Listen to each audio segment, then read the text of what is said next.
Welcome to the Pearls of Wisdom podcast, where we mix business, law of attraction, spirituality, and well-being with great guests and phenomenal stories. You'll hear hints, tips, and up-to-the-minute information on digital communication from an expert in her field.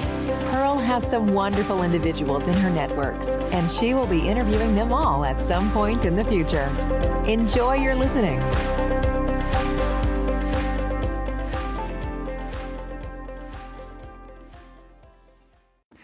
Hello and welcome to the Pearls of Wisdom podcast.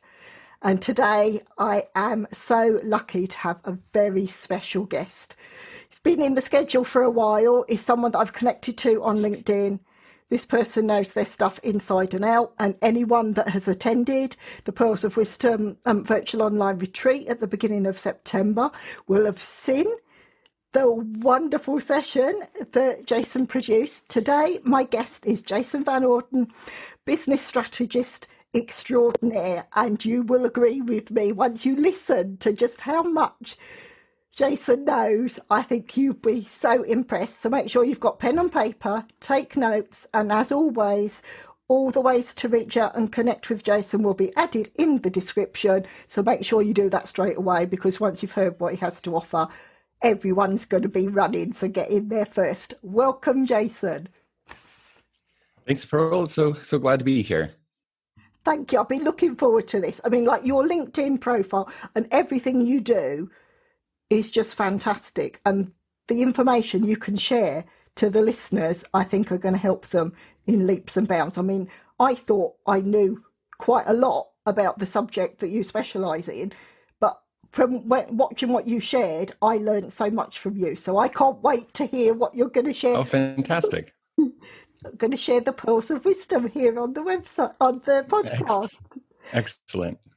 Thank you. So I will start with the first question. Jason, can you describe your career path to date, please?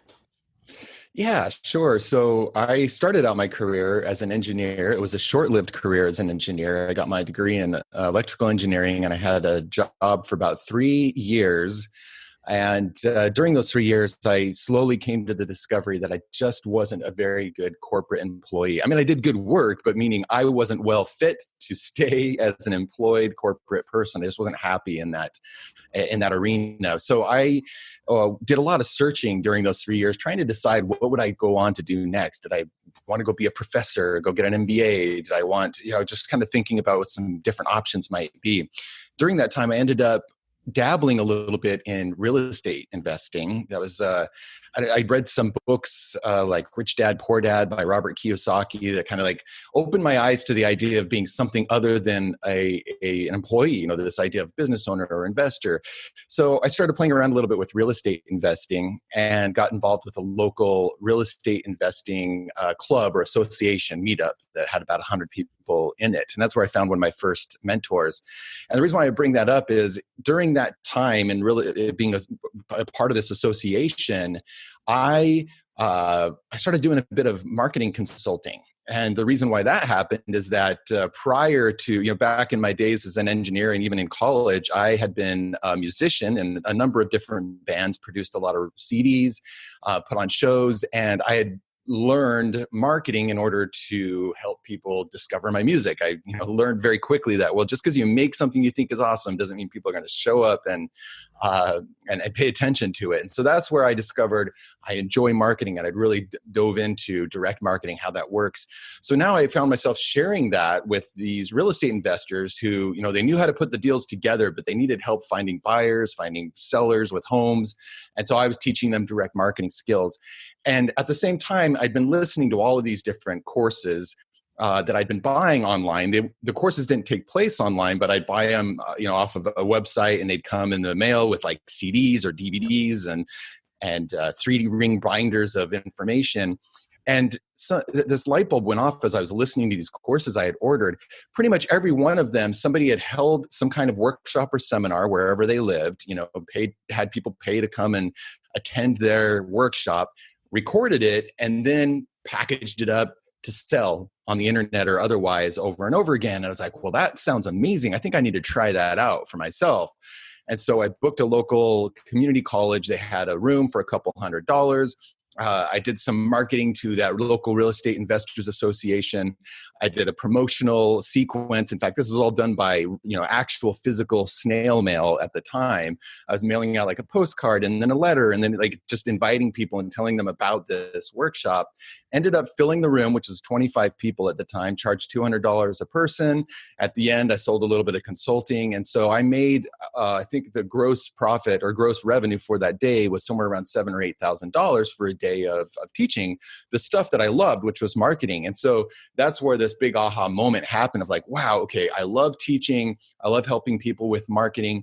Real estate investing has been, fun, and I had a little bit of success there, but I'm like, I'm not sure that that's really a good fit for my strengths and what I want to do.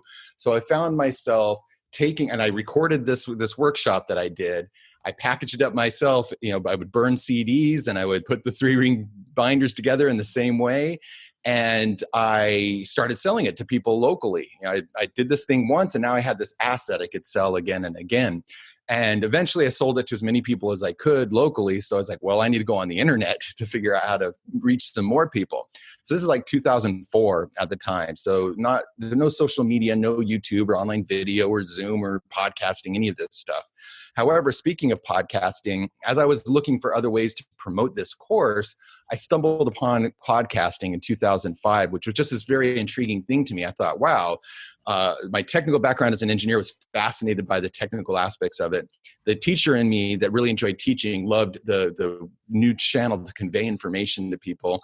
And the business mind that I started developing was thinking, this could be a really significant marketing and business channel in the future. So I set out to position myself as a leading expert in podcasting for business.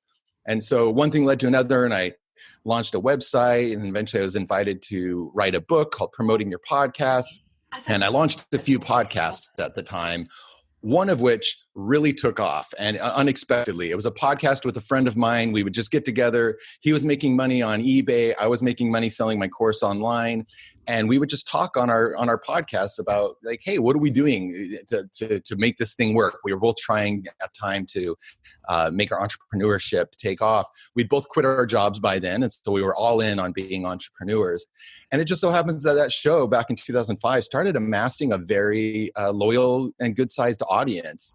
And so as things went forward, they started asking for coaching, like, hey, can we learn from you guys? We really enjoy what you're doing. And so soon that blossomed into this full-on educational company for beginning entrepreneurs. And for the next 13 years, that became my primary focus, was training people how to get started in an online business. In fact, that podcast was the very first podcast about online marketing and online business.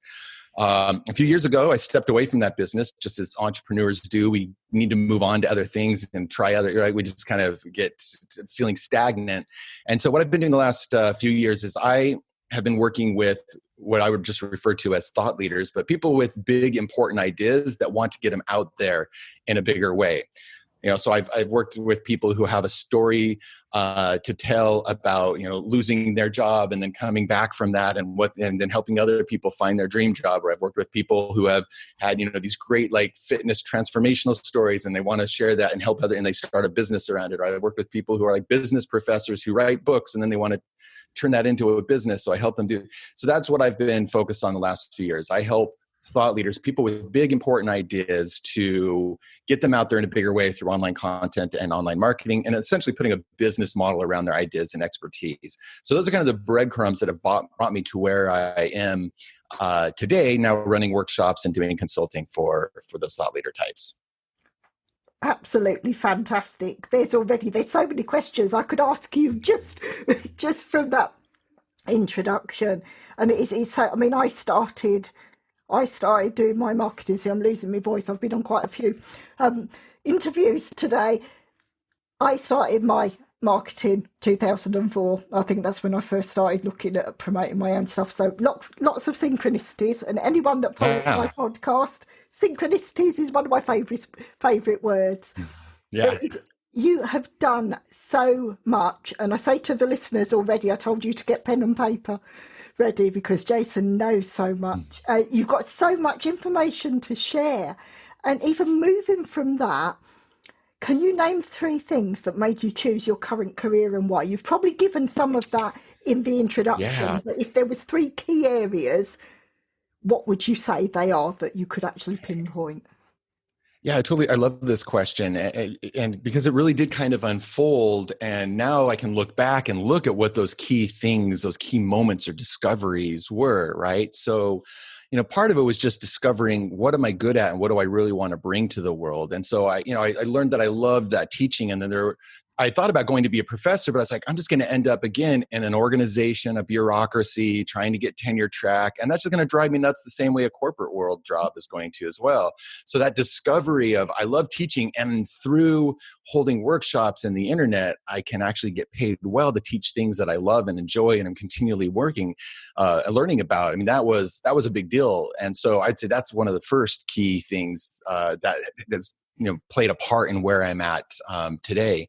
I've discovered that I'm a very naturally curious person. So I love just learning about new things, novel things all the time. And so both being somebody who works on the internet where things move very fast and develop, day to day, new things are popping up, but also in working with people that have very interesting ideas in all kinds of industries. I love the fact that I get to learn about what these people do, whether it's, I just started with a new consulting client who's trying to transform nursing homes and elder care in the United States and how we approach that. He thinks, well, there needs to be a huge change. And so that's so fulfilling to think I'm going to be learning about what his experience has been and this message that he wants to get out there, right? So that curiosity keeps me going as well. And then I'm a creator at heart too. I talked about being in a band, but I love, taking photographs, or I've dabbled in film, and I love creating content. I love showing up and doing interviews, right? So that curiosity, with that novelty in what I do, that ability to teach and that ability to be a creator regularly have come together in my own way to share what are my strengths and my ideas with the world. And it just so happens that I'm helping others do the same. And then that has kind of a compound effect from there. So those are the key elements that I kind of outlined for my story that have really led to what I do today. And that is absolutely brilliant. Like we say about your new client, when it comes to working with the elderly and elderly care, I think that's something you can take out on an international, global level, because it would be wonderful. I mean, from COVID, we've seen, especially in the UK, it's been completely different. COVID has hit the elderly care area far harder than anywhere else. And it was like, you and I look at strategy and we look at different lines and different channels and different strategies for different things. And with COVID, it seems it's been a blanket thing for everyone, and it's not one size that fits all. And I can see what you're offering could easily be taken global. Once you've worked with the one client, you could have many clients that need that help to actually change and pivot on what they're used to doing and going forward in a different way. So I can see so many things coming from that, and all your background and the knowledge. This is what I love, and this is partly why I set up the podcast, is to get true experts on to talk about the field that you work in. You and I do marketing, social media, and because we've now got a whole generation that has grown up using social media, so they think they understand it, but using marketing or social media in a personal level as opposed to business are 2 completely different things, and they need to be approached differently. And quite often I will post something, and then you'll have someone that's just starting out, and they will then put their post next to mine, and you see the difference in figures. And to the audience, trying to explain, we've got so many years of experience and understanding that some of these people that are new to the business, yes, there's space for everyone, but it's that different levels of understanding and what the clients and the customers will get from us, because we bring those years of experience. We've tried it. We know when to pivot. We know when to change. We know which channel to use when we're marketing. And you're the perfect example of that. Well, thanks. Yeah, that's exactly it. I will move on from this, where we've said about and where you've had what got you to your current career. What are the key values? What key values does your business offer you? What key values does it offer me? Yeah. This is a great question. You have some really good questions here, Pearl. It's like, it's so insightful to think through these things. I would, I touch a little bit on that in my last answer, but to expound on that. So, I talked about how curiosity and discovery are an important value, and that's built into my business. Creativity, right? And then a value that's important to me too is authenticity. And I like working with personal brands, like people who want to be known for their story, for what they know. And in many ways, the way that they're going to get their work out there in the biggest way is to just really lean into being themselves and knowing that there's some audience out there that's going to resonate with who they are and their vision and values and perspective on that particular area of expertise or that particular topic, right? And so I love the fact that what I am doing is helping people take their most authentic, most unique self and just amplify that into the world. And it's very important for me to also approach marketing and sales in an authentic way as well, because marketing can really very easily stray into the not authentic, the unethical, the manipulative, the fear mongering and all those things, right? That are quote unquote effective for some, but that are just not what I prefer to put that out there in the world. So I'd say that authenticity. I love connecting with passionate people. That's something that really drives my life. So somebody who comes to me is somebody that just has such a burning desire to share their thing in the world that they've found my materials and thought, oh, Jason can help me do that. And so that's important to me as well in my business.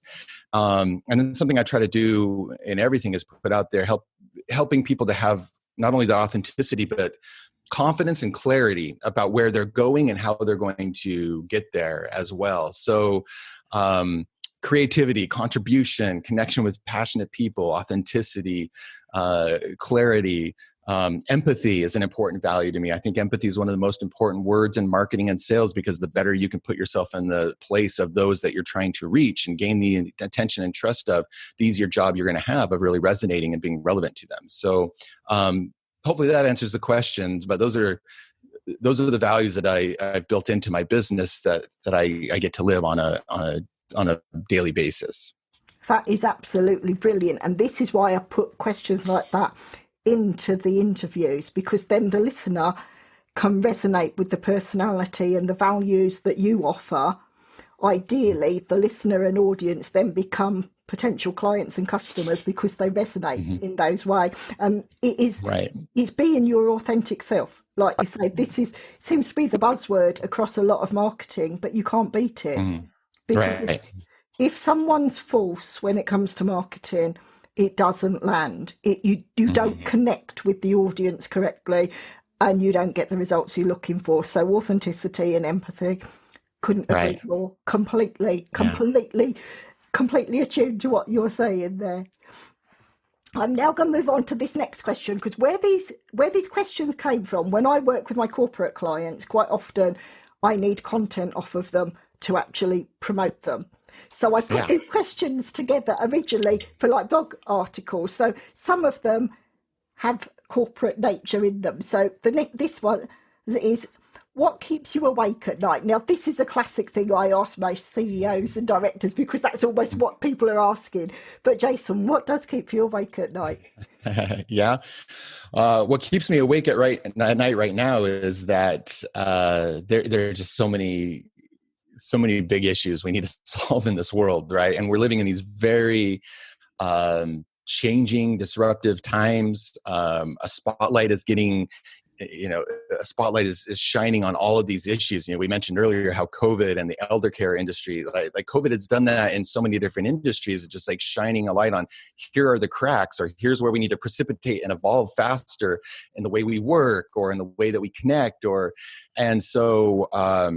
the fact that we're in such a disruptive time and things feel so uncertain, it's been a good practice for me to be more comfortable with that uncertainty of the future. But then I find that one of the elements that keeps me awake at night is just wishing that there was a little more critical thinking in the world, and seeing how easily we get swayed one way or the other. And I'm not saying I'm immune to this, right? But we can just see a lot that's going on, whether in politics or related to the pandemic and so forth. It's like, a good dose of critical thinking, if we were taught that better when we were young, would really help us at a time like this, when we need some very measured and well thought out approaches to what's going to come next in all of this disruption. So that's something I think about a lot. And I do take comfort in the fact that, my hope is that I'm helping these thought leaders that I work with, to reach whatever that specific problem or population is that they can best help. And hopefully that's, just improving things in one corner of the world. And then with each person I work with, that fans out from there. So those are the things I think about. Yeah, totally agree. And this is partly why I started the podcast, because so many things have changed with lockdown, and the whole idea of COVID has forced people to take a look at them, reassess themselves and see where they're going, what they need to do. And more, like you say, about with the news and what people understand. Mm-hmm. It's got to the stage now where our history, we don't even know if it's the true historic facts that we're seeing, because it's always given via the viewpoint of media, and depending on the slant that media station has, or whoever it is that's actually the sponsors of that station, they have a political leaning, or they have a certain agenda that they need to fulfill. And most people that consume our news, any online or anything like that, most of the audience aren't aware of that. And so they take this, there's face value, and you get all the conspiracy theories going through. And it's no wonder people question. And this whole idea of fake news, I think a lot of the listeners wouldn't really know what fake news was, because if they're used to seeing it in a stream, in one of their social streams or something coming through, and they read it and they see it often enough, they start to believe what it is. Right. And it's where you say, where it keeps you awake. Yes, because you're actually thinking about the facts behind it. And it shows that, one, you're in the area of work that you should be doing, because you're constantly thinking of new ideas. And each of my guests, when I get answers to this, I either get an answer like you, where you're thinking of things, which is the way I am. And if I've got an idea, that's it. If I wake up in the middle of the night, I know I won't get back to sleep, and I know now, just get up and work with the idea. And then you've got other people that say, oh yes, they sleep perfectly. And I say, right, you're in the right role, because you couldn't to worry about. But I'd also say there's those like us that, because we're driven and passionate about what we do, yes, it keeps us awake. But that's a nice question to add, because you do get to see insight of someone's character. And again, it goes back to that empathy and authenticity that you were talking about before, and you get to really understand the personality of the person you're going to be working with. Yeah. Sorry, so I did warn you, I do go off track sometimes, but it's great. Now, Jason, where and how do you work best? Again, this is building your profile so that the listeners can see, right, yes, they really want to work with you, because they can connect in so many ways. Yeah, and there's a lot of interesting ways you can approach this question, right? I mean, in terms of like environment, I of course I work at home quite a bit, but that bit of needing novelty, I'm pre-pandemic, I was used to, when I wanted to, going to a coffee shop for a change of scenery, right? And I've had to find that in different ways now. So that's one way that I work best is being able to change up my environment. And I can claim I've learned to sense when that is that I need to do that. Now, thankfully, I've recently moved, and the home I live in now, there's kind of lots of different interesting, and there's the backyard, and it's still warm enough right now. And here's my desk here, but there's also a chair over there by the window, right? So it's like I've built in ways to switch up my environment, but then also just making sure I'm surrounded by not only the tools that I need, but also things that inspire me as well. Another way to look at this, question, I think, is to understand strengths and to know when are you operating in your unique genius, because I definitely can tell a difference in my engagement, in my fulfillment, in the quality of my output when I'm focusing on those things that I'm really good at.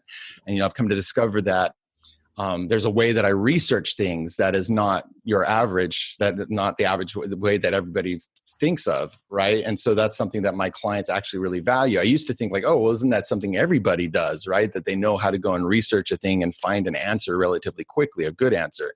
But not necessarily. Like some people, and we all have our different strengths, right?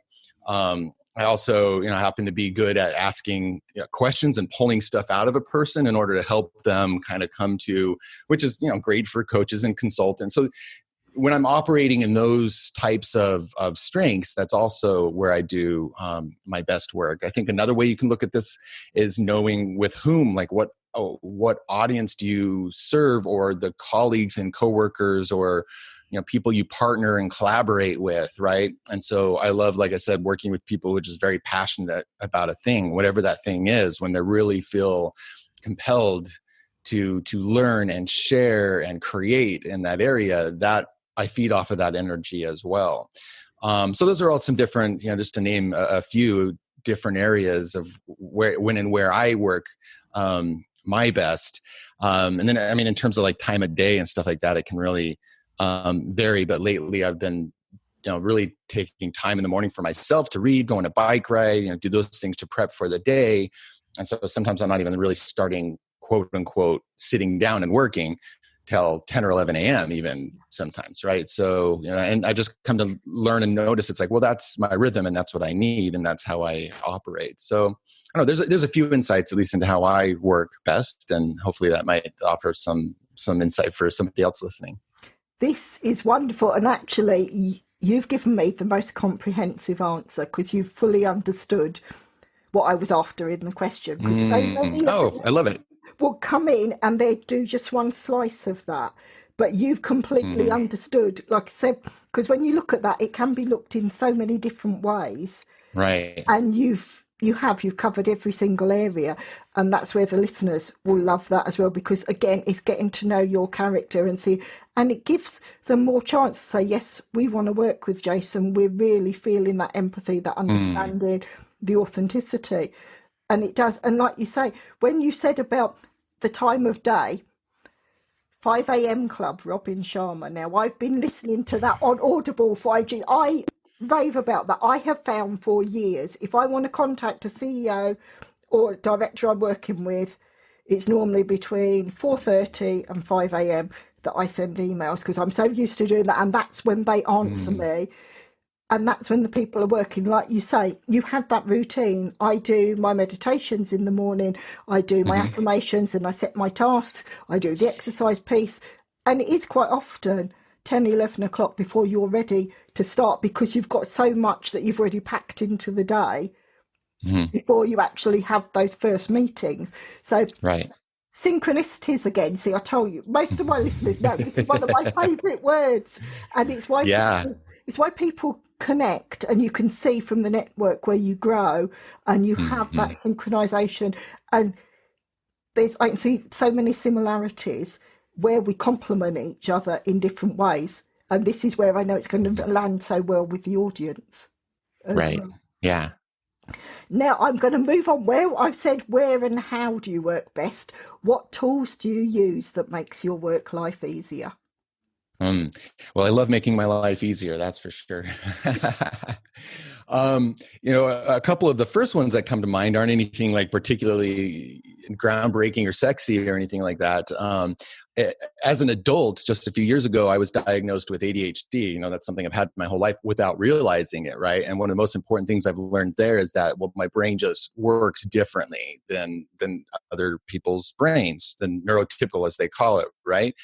My executive functions particularly, which is like I have a really great memory in some areas, and then something can slip my mind from 4 minutes ago, right? So, and the reason I bring that up is I've had to build in systems that really help capture and mitigate, capture the important stuff, get it out of my brain to where it can be, so I use Asana, which is a free project management, task management. And I tell people, like, pick the one that works best for you. I'm not one to be like, oh, you've got to use, such and such Basecamp or whatever, right?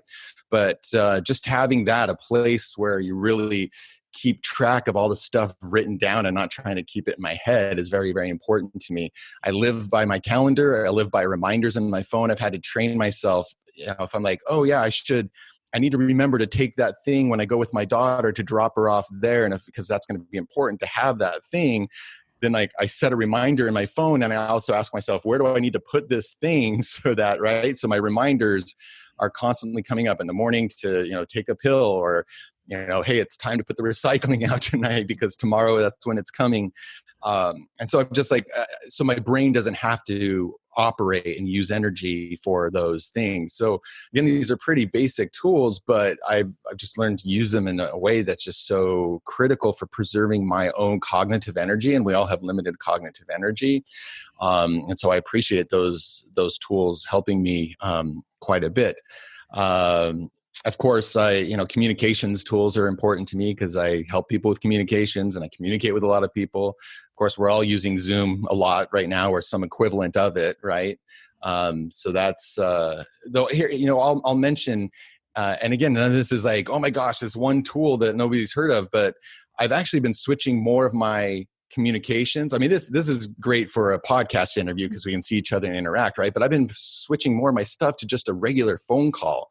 Like even if I'm using Skype to call Thailand or something like that, because, and I actually read about this, speaking of cognitive energy, explanations of why Zoom can be so draining on us when we're on it for like, we have 4 or 5 meetings in a day, or if we're in it like 4 or 5 hours in a row like that, the way we have to focus, right, and on the screen, and it's just kind of a very like bound in energy, right? So being able to take a call on my phone and like pace around my backyard and see the green leaves above me, and I'm still tuning in and listening, but it's a very different energy and actually a bit of a recuperation, say from this type of energy. Yeah. So I guess really a point I'm getting to is it's learning to use some of these simple tools that we probably all have around, or think that I need to use that or want to use something like that in order to do some of that cognitive work for our brains and save ourselves that energy that's so valuable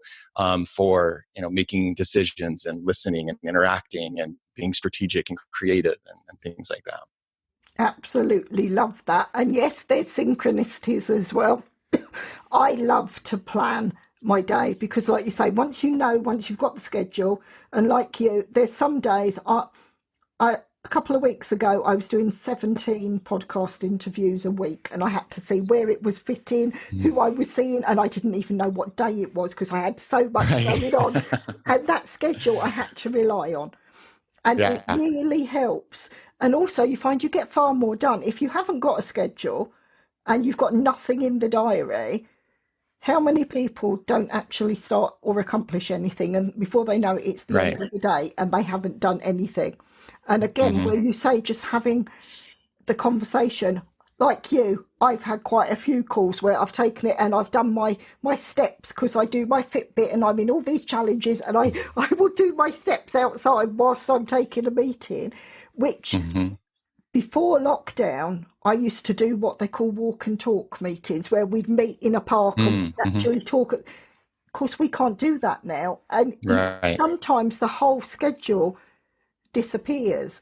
But once it's actually there and you have the tasks set and the reminders, it makes such a difference. You achieve so much more. Yeah. And when you get to the end of the day, instead of thinking, I haven't done anything, you've got a great amount of lists and that you can actually tick off and say and hit those endorphins and say, yes, I've actually done that. So it's great to hear. See, I say again, synchronicities.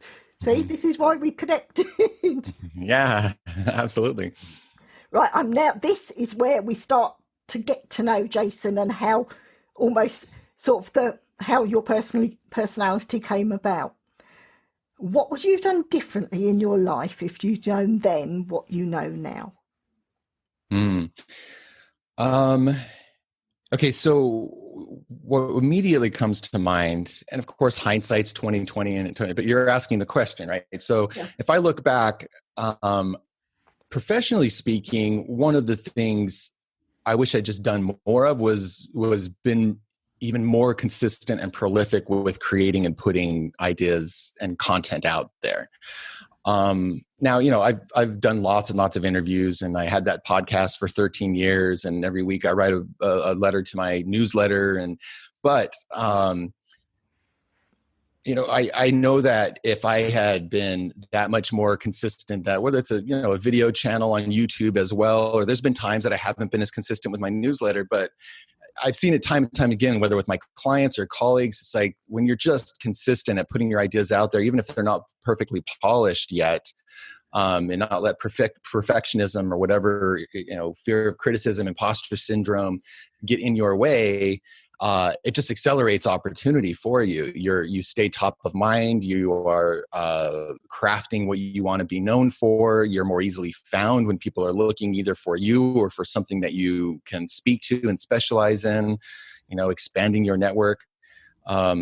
And that's probably a second thing I would say is like for the first decade or dozen years of being an entrepreneur, I'm very naturally an introvert. I mean, I can connect and turn it on and be personable. I go to conferences and, enjoy meeting people, but it takes a lot of energy for me. And so I've had to really train myself to be the type of person that keeps in touch and nurtures that network in a more natural way. So that would be a second thing that I would say is I wish that in that first decade of being an entrepreneur, I'd just been a lot more proactive at keeping in touch with people and reaching out to people and not worrying about, am I bothering them, or, they don't want to hear from me, or whatever, all the things we do that talk us out of doing the connection type stuff. Right. So those are a couple of things that I wish if I could go back and start over or go back to my early entrepreneur self and say, hey, here are two things that are just going to serve you really well.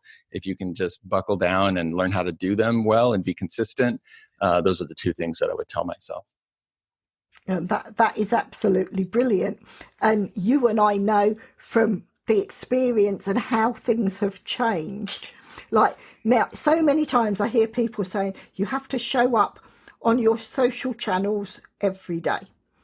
And yes, I've got a large network and that network continues to grow, but I don't always show up every day. If I feel that my schedule isn't fit into that, or more importantly, if I don't have something to say, actually forcing yourself to try and think of something to share with the network every day. And if it isn't there and it doesn't feel authentic, it goes back to that authenticity bit. You don't necessarily need to do it, but it's understanding that. And because like I can remember when I first started doing Twitter, and I think that was about 2005, maybe 2006.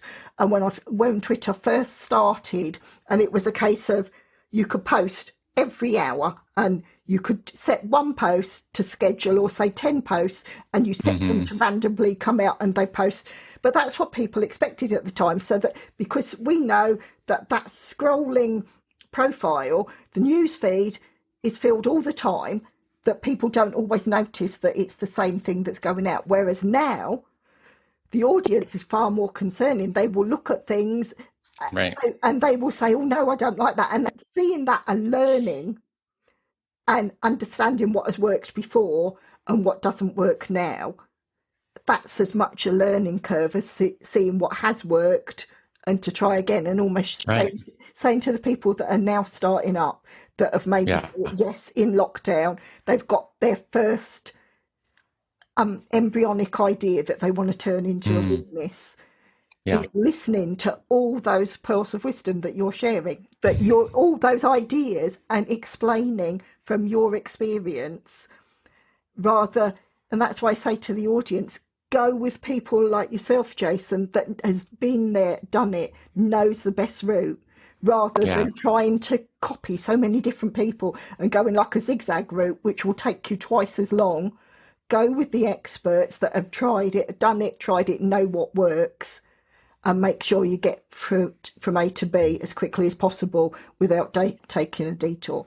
And that's almost what you say to your younger self. Yes, don't worry, you know what you're doing. Take these bits on board, but don't constantly try and be the same as everyone else, because you start out by not. I've maybe gone off topic again, but I did warn you that I did. Yeah, I know. It's good stuff. Now I'm going to move on to the next one. Now this one, what is your biggest challenge and why? Yeah. Um, I, I definitely can be very much a perfectionist, and that gets in my way at times. I always think that strengths and challenges are often, the opposite side of the same coin, right?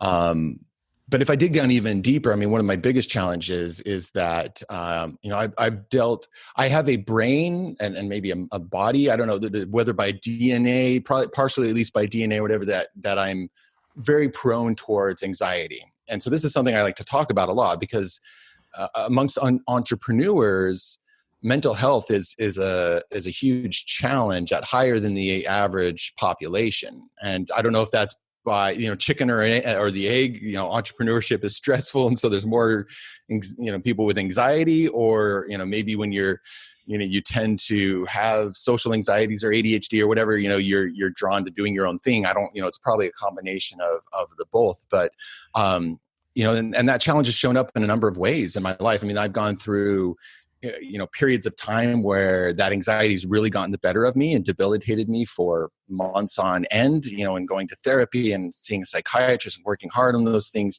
and learning coping mechanisms has been so important, come back on track. And just knowing that that's something that can pop up and rear its head at any given time, and learning what are the things that can really spike that anxiety response in me, and knowing that if I go past a certain point, then it can really spiral out of control. So how do I become aware of my thoughts and more mindful, and all these things that go along with that? And so that's just been an ever-present thing that's definitely shaped my life. It's been something I've had to regularly deal with, but I think it's also taught me a lot of good things out of necessity. And it's a challenge I like talking about as much as I can, because I feel like it's really important to be aware of mental health challenges, talk about them openly, and normalize them. Have conversations about them, make it feel normal to go see. I mean, I live in New York City. Having a therapist is like an everyday thing in New York City. But you go elsewhere and people are like, "Oh, therapist? No, I don't want to go and put my thoughts out for anyone," right? But the truth is, like, we could all use therapy. Like that's normalized, whether it's taking medication or being a therapist, or just knowing how to, through meditation and exercises and things like that. I mean, modern society and culture can be very, very challenging, especially at a time like this. So I would just love to see us have better dialogue and better tools around mental health. And that I couldn't agree more. Quite often I will get on my high horse. In fact, I've been on a couple of interviews recently for my Serenity radio show, where I've actually said about the mental health and social media, like I spoke about before, where you've got whole generations that have grown up using it. And the pressure those generations have, like, if they don't get enough likes on a post, if it doesn't get shared enough, and the mental health issues that's impacted that. I just want to shout out to everyone and say, no, it doesn't matter. It doesn't matter about the numbers. If you're authentic and you understand the keywords you're using from the marketing side, you connect with the right people. It doesn't matter if you only connect with 5 people, but those 5 people become part of your tribe and they fully connect with you. It's far better than having 5,000 people that don't connect and just cause no end of problems, that when you post something, instead of agreeing and wanting to learn, they're writing negative posts and trying to put down what you're doing. It's far better to have a smaller group and have the correct tribe and get people to understand that. And like you say, the current climate, when it comes to mental health, anxiety, is going to be impacted more. And this could be the new normal going forward. That so many businesses that had office space and are thinking, no, they can stop some of their overheads and drastically cut them by having the workforce working from home. Yes, there's positives from that, but the mental health issues, that you're not connecting with people, that you're not actually having that day-to-day engagement that you would normally have. These are all things and issues that you need to consider as well. And they are the challenges that I think face everyone, but not everyone's brave enough to actually admit it. Right. And hopefully, that's it. Yep. But it's hopefully having these sort of discussions, we're showing people you can talk about it and you can feel more comfortable and hopefully stop some of that anxiety and maybe make the mental health awareness greater so that we know how to help people cope. Yeah. Yeah, 100% agree. Now, I will just double check. I've just seen the time. Are we okay to carry on? Because I know Yes. we've still got a few. We're good. Brilliant, because otherwise I'd be asking you back to answer some more questions like this. Now, this one I've been told is that it's a bit egocentric. Now, I didn't see it as that when I was writing it, but still, Jason, how do you want to be remembered?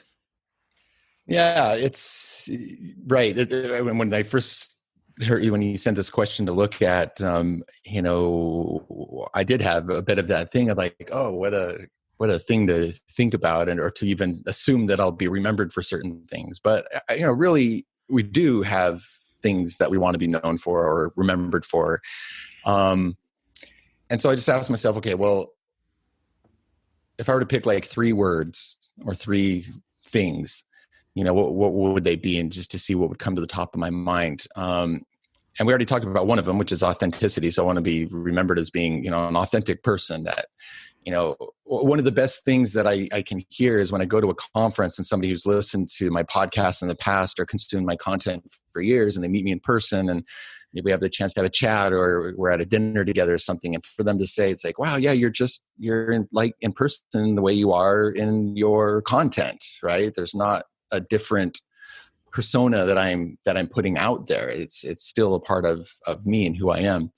I want to be thought of as like a compassionate or considerate person, somebody who considers the feelings of others. I mean, that compassion and consideration is what keeps business and marketing and sales from going awry, right? And seeing others as not an end to our own means, but the ends they have their own ends of their own, and hopefully we can find a way to support each other in those ends, right?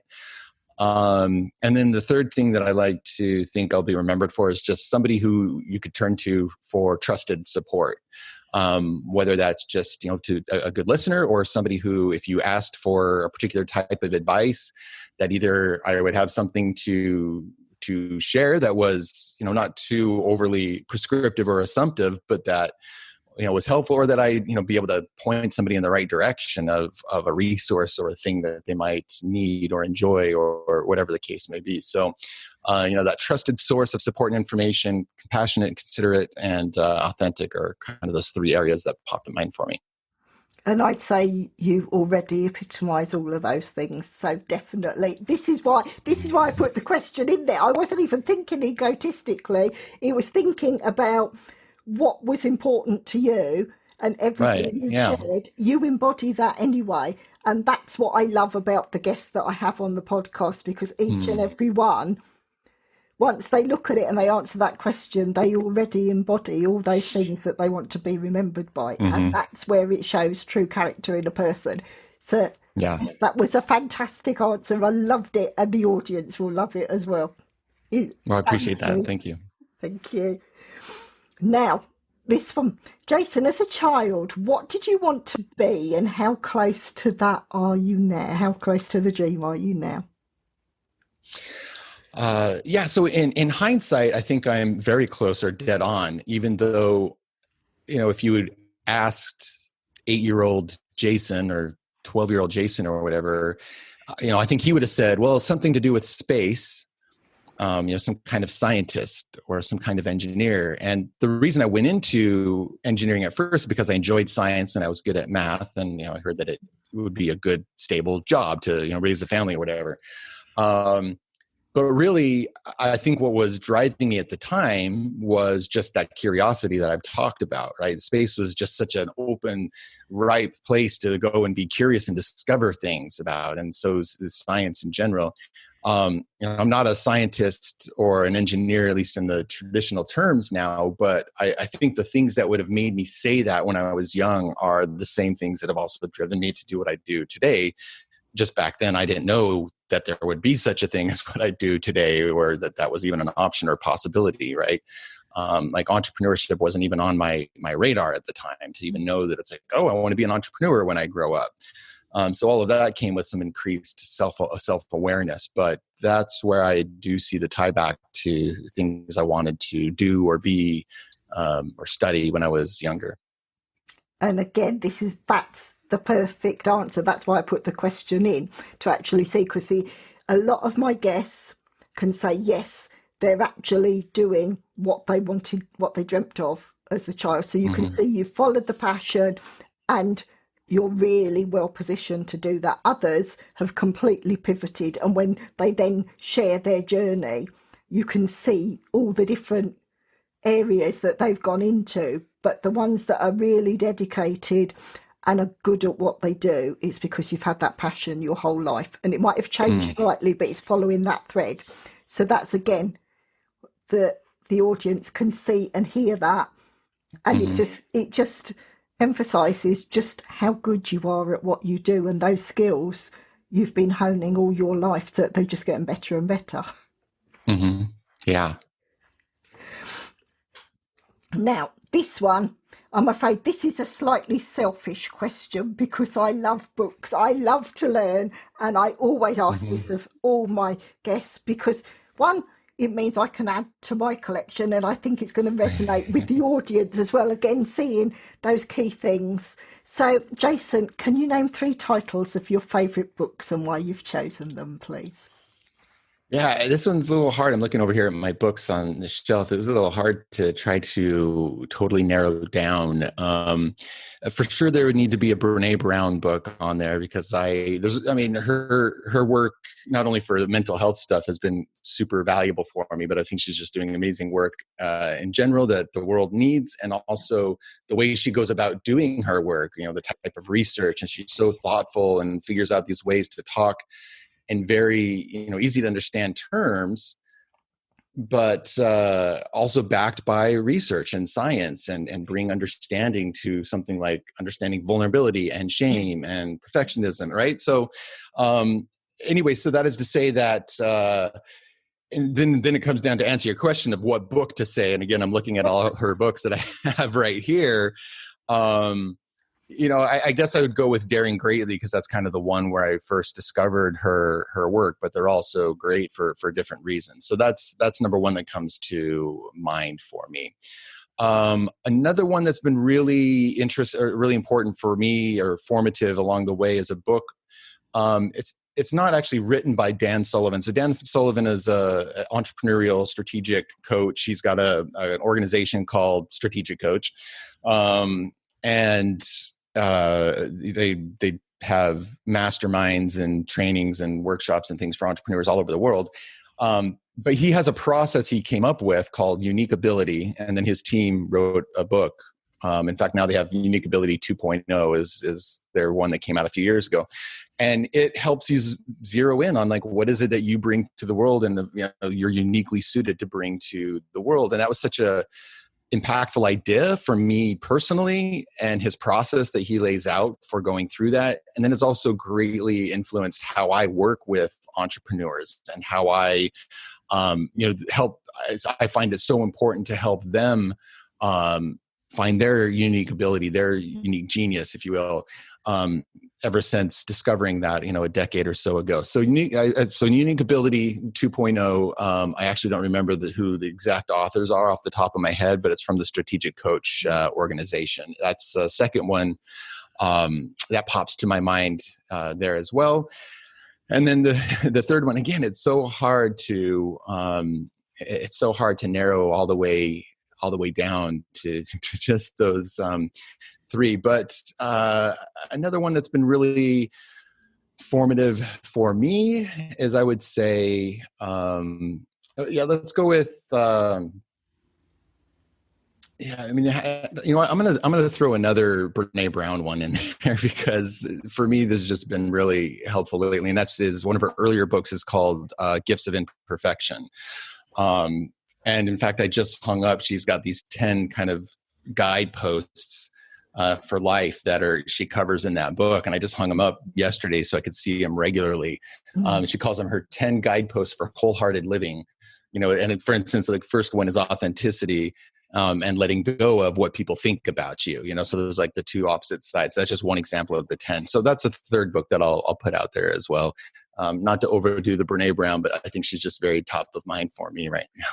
But that is absolutely brilliant. And they're fantastic titles, and they're going to help people to learn and grow.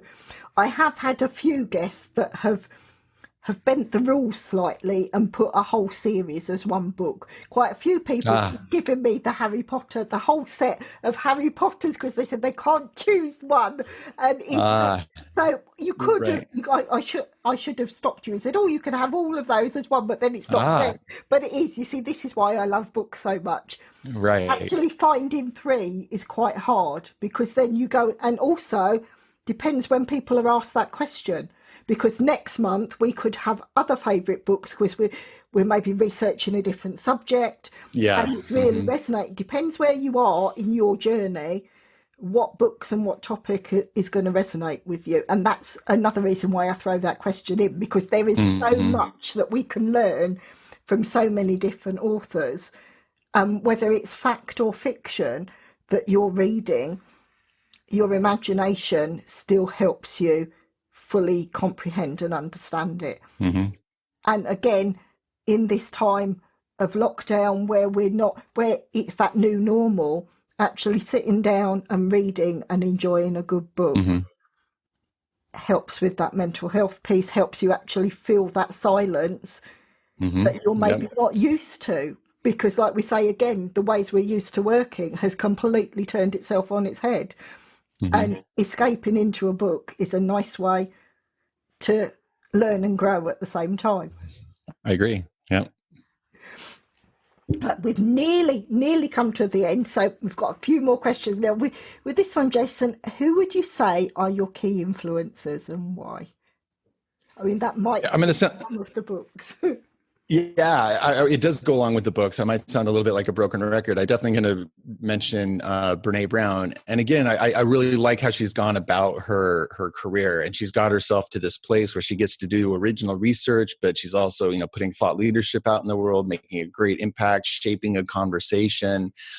She's crossed multiple, industries, like, business.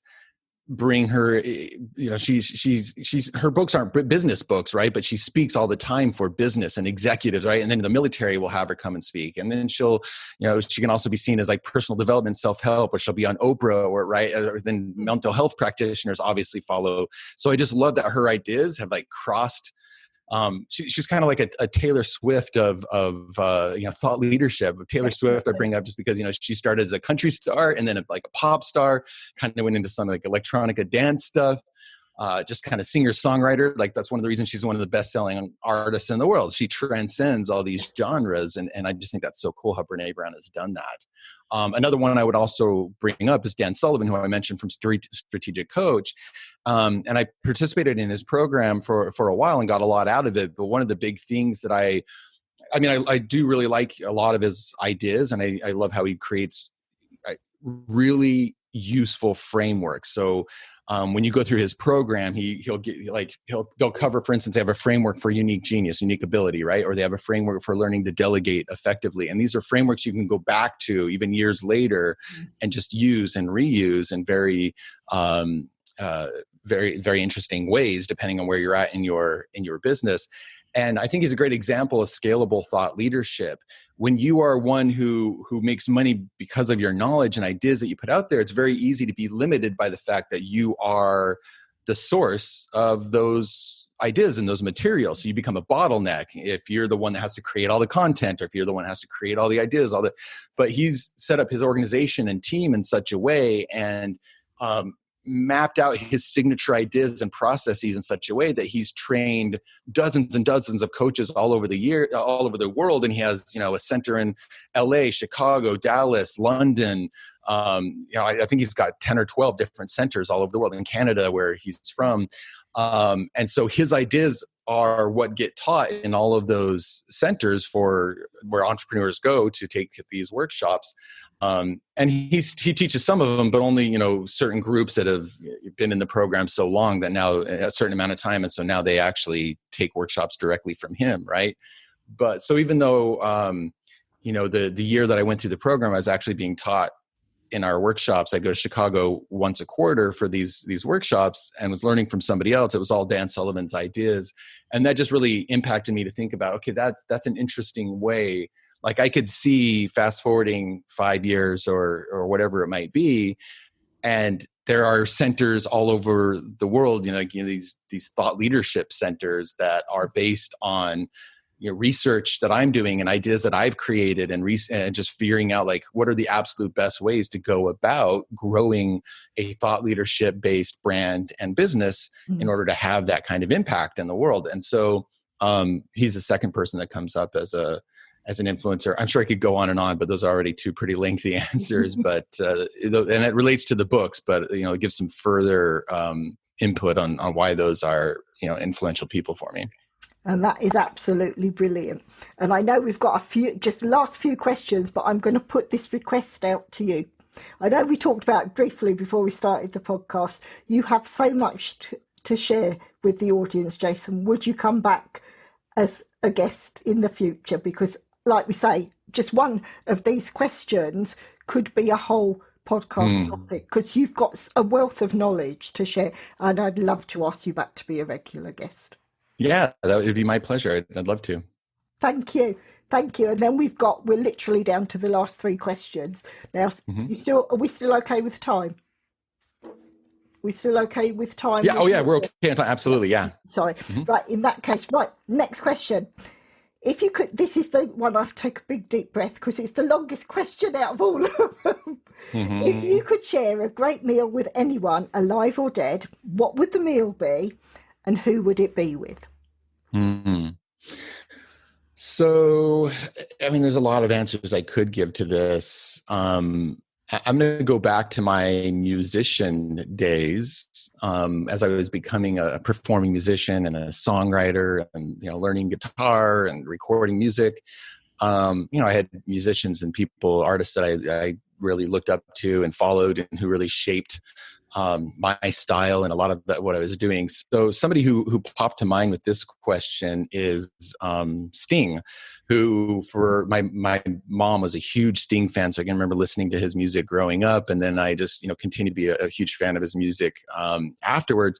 And I'd love to sit down and I guess just talk to him. And what would the meal be? I can't remember if he's like a vegan or vegetarian, but I guess they could serve him whatever version he needed for his. And then for mine, I'm a big fan of, I love certain, okay, actually, you know what? I know what I'm going to go with. I'm going to go with, I can remember being in, this is going to seem like a weird association. So like there's Sting, you think I'd pick something that's like English or from the UK or something, but one of the best meals I've had was when I was visiting Prague.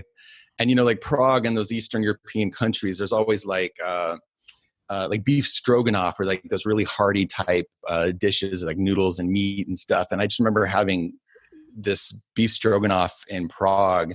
That just like was some of the best stuff I'd ever eaten. I'm just like, this is so good.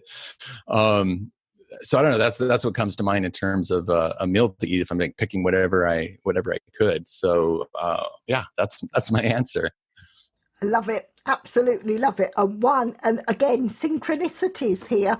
Now, yes, Sting, before he started out with the police, he was a tutor at one of the UK universities.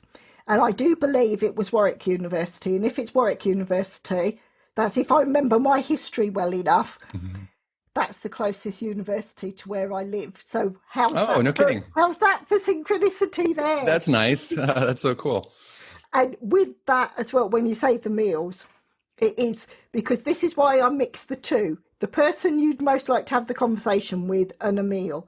Because it becomes a proper conversation. You're enjoying good food and good conversation at the same time. Whereas when it's just sitting down and talking, it's more, is it a discussion? Is it more of, you don't have quite the same feel. It's a completely different setting as to when you actually get to discuss over a meal. It lasts longer. And also it gives me ideas of what I want to eat for tea when I do these podcasts, and I get all these different ideas for meals. So yes, thank you with that. We're down to the last two questions, and I am going to put these two together because they do really, I feel they overlap. And this is the bit that all the listeners, make sure you write everything down, and all the links and everything will be added in the description so you can reach out to Jason. Now, Jason, what services or items do you offer to your clients or customers? And do you have any special offers or anything on at the present time? Okay, yeah. So as I said, I work with thought leaders to help them translate their unique genius, their ideas, their story, message, expertise into. I work with a lot of people to make online courses. So a lot of coaches and consultants, academics, and bring their knowledge to me and say, "Hey, I'd like to put this into some kind of new income stream that's not dependent on my time. So it can help me turn this into an online offering." Or sometimes like an author will come to me because they've written a book and they're like, "Hey, the book was great, but it's not a business model. What do I do now to actually reach people, grow an audience, turn it into income?"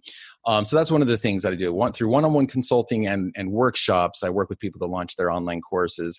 And then I also just work with people in consulting and workshops for thought leaders for business strategy. So what are the pieces of the business model that might be missing? I do a lot of positioning and messaging, branding work with them to help them stand out and gain the attention of who they want to reach. Looking at their different income streams and how they work together to make sure that they're maximizing their impact and their income as well. And then I also do a lot of work with like their platform. Making sure they're creating content that's going to gain the attention and trust of the audience that they want to reach and serve, and grow their audience and lead to the opportunities that they're looking for as well. So I do that through consulting. I do that through sometimes I'll have like an 8-week intensive workshop where people come for calls each week and we work through a piece of their business. And I have masterminds as well for that bring thought leaders together who are, they're all trying to grow their thought leadership based brand and business. So those are some of the offerings that I have. In terms of a special offer, I just have something free that I'd love to invite people to check out. So if you go to my website, jasonvanorden.com, JASONVANORDEN.com, and then you click on the newsletter link at the top. I've got what I call my thought leadership toolkit right there, and there's 2 frameworks that I'll send you for free, which are 2 of my best frameworks I use a lot with clients. One is what I call the online course design canvas. So this gives you the 4 steps for designing a profitable and impactful online course. And then I also send you my messaging framework, which is all about uncovering the most unique parts of your message so that you're creating something that's really resonant and unique that will cut through the noise and just grab the attention of those people that you want to reach the most. So both of those are free to download. You just go to jasonvanorden.com, click on the newsletter page, enter your email, and then I send you those downloads right away. And then you're on my weekly newsletter where I share my latest ideas as well. So that's what I have to offer. That's absolutely wonderful. And I say again to the audience, all these links that Jason has mentioned will be in the description of the podcast, so you can go through and you can click through. Probably we do links to LinkedIn profile, website, everything, so you know just how you can reach out and connect and work with Jason. And it just leads me to say a massive, massive thank you. I have loved this interview. I've learned so much. Seen so many synchronicities. I can see us definitely having more conversations because you are an expert in what you do. It's brilliant. You make it sound so easy, which shows your true expertise because you fully understand it. And to so many people, you can break it down into such a way that they can understand. But that's it's your knowledge and how you know how to engage with people. It's just wonderful, and it's been a pleasure to have you as my guest. Well, thank you for that feedback. I really appreciate it. That's very gratifying to hear, and it's been my pleasure. It's been a great conversation, and I look forward to coming back another time in the future. Thank you. Thank you for listening to the Pearls of Wisdom podcast. We hope you have enjoyed the content shared. Please share with others who would like to enjoy these interviews and discussions. If you would like to support the podcast, please follow the link in the episode description. If you want to be a guest on the show, reach out and let's discuss next steps. Until the next time, enjoy your listening.